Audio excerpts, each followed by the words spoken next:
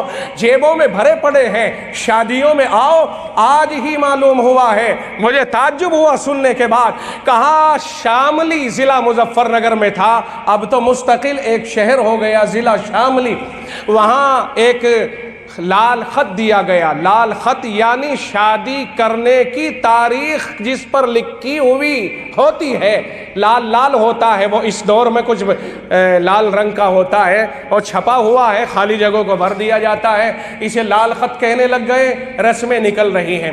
خیر لال خط دیا گیا تو لال خط دیا گیا منڈپ میں، لال خط کے ساتھ 3 bike, bullet motorcycle high quality کی نیو ماڈل، اور سونا وزن سے اور پیسے اور ایک پر ایک کھانا، 20 لاکھ روپیہ میں سمجھتا ہوں اس میں خرچ کر دیا صرف شادی کی اطلاع دینے میں۔ یہ صورتحال ہے ہماری قوم کی۔ پیچھے کچھ دنوں پہلے ایک شادی ہوئی ہے، 50 کروڑ روپیے، یہ ہلکا تخمینہ تھا اس کا۔ ایک اور شادی ہوئی ہے ہاپوڑ ایریے میں، 110 قسم کے آئٹم، اور بتایا گیا تقریباً 1.5 کلومیٹر کی دوری میں چاروں طرف کو پھیلا ہوا ہے وہ علاقہ جہاں پر وہ شادی ہو رہی ہے۔ میں پوچھتا ہوں اگر یہی تھوڑا سا بچا کر کے غریبوں کی طرف لے آیا جاتا، اور سن لو اچھی طرح سے، یہ امیر اوپن شادی کرتا ہے، اندر تم اپنی جائیداد داماد کے نام کر دو،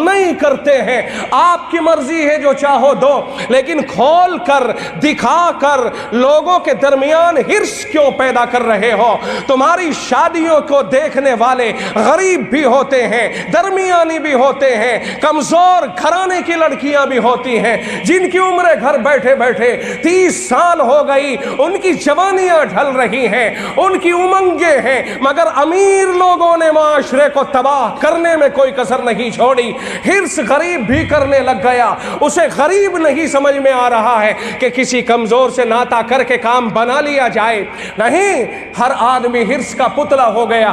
یہ غریب بچیاں اگر ان کے دلوں سے آہیں نکل گئی، یہ رشتہ داریاں کیسے باقی رہیں گی؟ مظلوموں کی آہ سے ڈرو، اس لیے کہ اللہ اور اس کے درمیان میں کوئی پردہ نہیں ہوتا۔ ڈائریکٹ اس مظلوم کی بد دعا ٹکراتی ہے جا کے، اور اللہ فرماتا ہے ہاں میں تیری مدد کے لیے تیار ہوں۔ کہاں ہیں ہم؟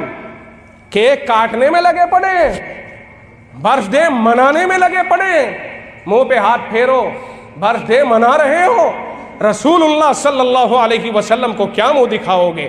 آقا طائف تشریف لے جاتے ہیں کہ مکے والے اگر میری بات نہیں مان رہے ہیں طائف والے مان لیں گے۔ یہ تصور کر کے طائف تشریف لے گئے، مگر طائف والوں نے بد سلوکی کی، پتھروں کی بارش کی، آپ کو زخمی کیا، آپ لہو لہان ہو گئے۔ فرشتے آئے کہ اللہ آپ کے اوپر رحم فرمائے، اللہ نے ہمیں بھیجا ہے، آپ بتا دیجئے ہمیں جو کام ہمارے ذمہ کر سکیں آپ ہم کر سکتے ہیں تو کریں گے۔ یہ فرشتے آ کھڑے ہیں، یہ پہاڑوں کے فرشتے ہیں، اجازت دے دیجئے ابھی پہاڑوں کو اٹھا کے ان پہ رکھ دیا جائے، پیس دیا جائے۔ لیکن آپ نے فرمایا نا نا، اللہم اہد قومی فإنہم لا یعلمون، مولا کریم انہیں میرے مقام کو پہچاننے کا موقع عنایت فرما دے، میری قوم میرا مرتبہ نہیں پہچانتی ہے۔ کہا نہیں، میں تو رحمت للعالمین بن کے آیا ہوں، آج نہیں کل ان کی نسلوں میں کوئی ایمان لائے گا، میں انہیں ہلاک کرنے کی بات نہیں کر سکتا۔ آپ کا زخمی بدن سوال کرے گا، آپ کا لہو سوال کرے گا، آپ سے ہم سے پوچھا جائے گا کیوں یہ سب کچھ کیا گیا ہے؟ نبی کی شریعت پامال ہو رہی ہے اور ہم ڈی جے، باجے، گانے، ناچ، کود، ڈانس، ہر طرح کی عیاشیوں میں پڑے ہیں، اور نشہ، شراب، کیفے، بار، اس طرح کی چیزوں میں پڑے ہیں۔ کیا ہو گیا ہے ہمیں؟ اب تو ہمارا جوان 15-16 سال کا بھی نشہ کرنے لگ گیا ہے۔ بیاج اور نشہ دونوں چیزیں اتنی عام ہو گئی ہیں، اللہ بچائے، بیاج بھی عام ہوتا جا رہا اور نشہ بھی عام ہوتا جا رہا ہے۔ میرے بھائی، میں آپ سے گزارش کر رہا ہوں کہ ان سب چیزوں سے بچیں اور عہد کریں اور توبہ کریں کہ انشاءاللہ العزیز اب کے بعد ہم کیک نہیں کاٹیں گے۔ یہ ہمارے نبی کی سنت نہیں۔ نبی نے فرمایا، اللہ نے فرمایا لقد کان لکم فی رسول اللہ اسوۃ حسنہ، تمہارے لیے نبی کی زندگی میں بہترین نمونہ ہے۔ نبی کی زندگی کو دیکھو، نبی کی زندگی پہ چلو، انشاءاللہ العزیز اللہ کی رحمتیں برسیں گی، اللہ تعالیٰ کا فضل ہوگا، اور وَأَنْتُمُ الْأَعْلَوْنَ إِن كُنْتُم مُؤْمِنِينَ۔ قرآن کہتا ہے پکا ایمان رہے گا تو دنیا میں تم ہی اونچے مرتبے پر فائز رہو گے، دنیا تمہارے نیچے، تم دنیا میں سب کے اوپر رہو گے۔ لیکن شرط یہ ہے کہ ایمان میں مضبوطی لے کے آؤ، اعمال کو مضبوط کرو، اور اپنے اداروں کی دیکھ بھال، مسجدوں کی دیکھ بھال، اپنی قوموں کی دیکھ بھال، اپنے بچوں کی دیکھ بھال کرو۔ شادی بیاہوں میں آپے سے باہر نہ نکلے، فضول خرچیاں نہ کرے، حرام کاریوں میں پیسہ صرف نہ کریں، آتش بازیوں میں پیسے کو خواہ مخواہ نہ اڑائیں۔ یہ سال گرہ، یہ برتھ ڈے، یہ فلاں، یہ فلاں، یہ ہمارے اس لائق نہیں، اور نہ ہی یہ ایمان کے ساتھ تعلق رکھتا ہے۔ یہ تو یہود و نصارہ کی تہذیب ہے، اور اللہ کے رسول نے فرمایا من تشبہ بقوم فہو منہم، جو قوم جس کی مشابہت اختیار کرے گی، جو آدمی جس جیسے کام کرے گا، قیامت میں اسی کے ساتھ میں اسے اکٹھا اٹھایا جائے گا۔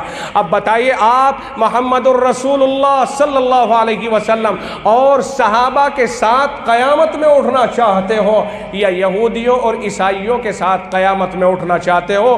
فیصلہ آپ کے ہاتھ ہے۔ اگر آپ محمد الرسول اللہ اور صحابہ کے ساتھ اٹھنا چاہتے ہو تو آج سے یہ طے کرو کہ انشاءاللہ ہم ان خرافات کو بالکل نہیں کریں گے۔